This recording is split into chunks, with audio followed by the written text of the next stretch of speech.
So shut down your laptop, get your Phillips screwdriver and screws from the bottom.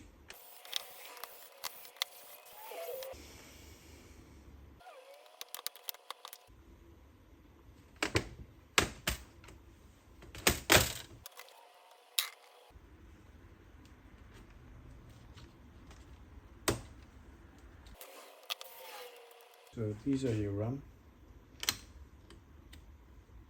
and it supports 16 gigs each, so you can make it 32 gig.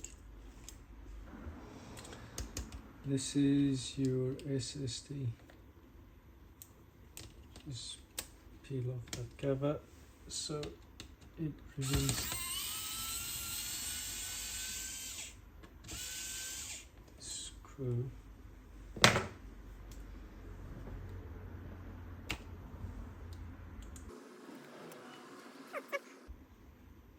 It takes up to 1 terabyte SSD, and I believe you can also add extra drive, but you need a connection from here to there.